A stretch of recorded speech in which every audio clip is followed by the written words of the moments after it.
Me vendim të GKK-s janë sekuestruar 232 pasuri që lidhen me grupin kriminal të Jetmir Pepës, i cili akuzohet për trafikimin e 7.5 tonëve kokain nga Amerika Latine drejt Europës. Vlera e këtyre pasurive përllogaritet në rreth 12 milion euro. Në listën e pasurive të sekuestruara përfshihet edhe 100% e aksioneve të kompanisë Pepa Group, e cila figuron në pronësi të familjarëve të Jetmir Pepës. Bëhet fjalë për një firmë ndërtimi që ka përfituar tender me vlerë totale prej miliona eurosh nga pushteti vendor dhe ai qendror. Pepa Group SHPK rezulton si kompania mëm e themeluar në vitin 2014, më pas ajo e ka shtrirë aktivitetin përmes ortakërive dhe bashkëpunimeve në disa shoqëri të tjera, duke hyrë në sektor të ndryshëm si hoteleria, energjia, estetika, ndërtimi dhe argëtimi. Kompania ka një kapital themeltar prej 385 milion lekësh ose gati 4 milion euro me kursin aktual. Në momentin e themelimit, aksioneri vetëm ka qenë Urim Pepa. Aktualisht, pronësia rezulton e ndarë në pjesë të barabarta mes Leorik,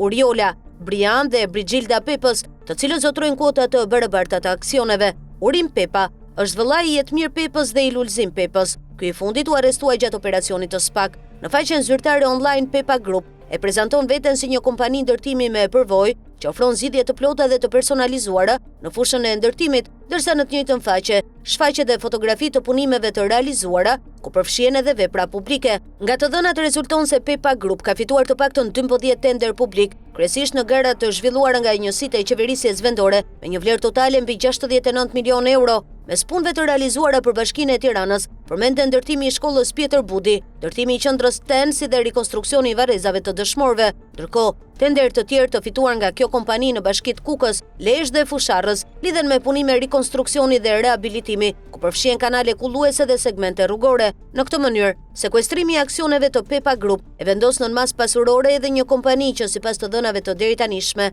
ka patur shtrirje të gjerë në biznes dhe ka përfituar fonde të konsiderueshme nga kontratat publike. Pepa Group ka marrë 2 tendera në sektorin e shëndetësisë për një total prej më shumë se 211 milion lekësh, ose mbi 2.2 milion euro për punimet e kryera për rikonstruksionin e maternitetit të Fierit dhe të godinës anatomisë Universitetit të Mjekësisë në Tiranë. Sipas të dhënave nga burimet të hapura, kompania rezulton të ketë patur një aktivitet në rritje konstante me një përmirësim të ndjeshëm nga viti 2020. Ajo ka regjistruar xhiron më të lartë në vitin 2023 me 1.15 miliard lek ose mbi 12 milion euro, por me një fitim prej 34.5 milion lekësh ose mbi 350.000 euro, por fitimin më të madh Pepa Group prej 94.5 milion lekësh rezulton ta ketë në vitin 2018, kur xhiroja vjetore ishte afro 330 milion lek.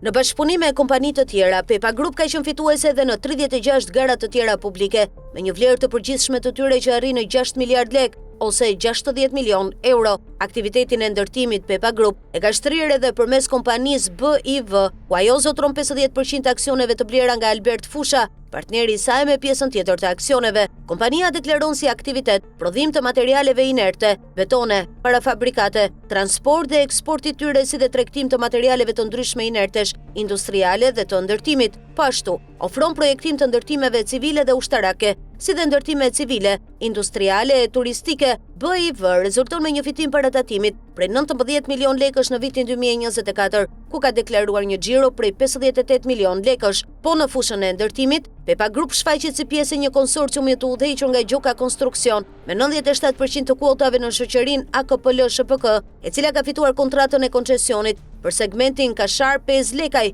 Rogozhin, një investim privat i parashikuar prej 475 milion euro. Këtu, Pepa Group është përfshirë me 0.3% aksioneve. Vendimi është marrë nga qeveria në dhjetor të vitit 2024, por nuk ka ndonjë të dhënë se ky projekt ka avancuar. Pepa Group është angazhuar edhe në fushën e energjisë, ku së bashku me Shpresa AL dhe Marçeli SHPK themeloi në vitin 2016 kompaninë Hec Arsti, duke investuar 225 milion lek, mbi 2 milion dollar, në ndërtimin e një hidrocentrali mbi përrojën me të njëjtin emër Arsti në zonën e Fierzës. 3 kompanitë ortake ndajnë kuota të barabarta me nga 33.3% të aksioneve secili. Leja e ndërtimit u miratua nga Këshilli Kombëtar i Territorit në vitin 2018. Kompania ka deklaruar në vitin 2024 një fitim para taksave prej afro 92 milion lekësh. Hotel Oxford është një tjetër nga pasuritë e sekuestruara nga SPAK, sipas të cilit struktura i përket pikërisht vëllezërve Jetmir dhe Lulzim Pepa. Hotel butik me çmime që nisin nga mbi 9.000 lek nata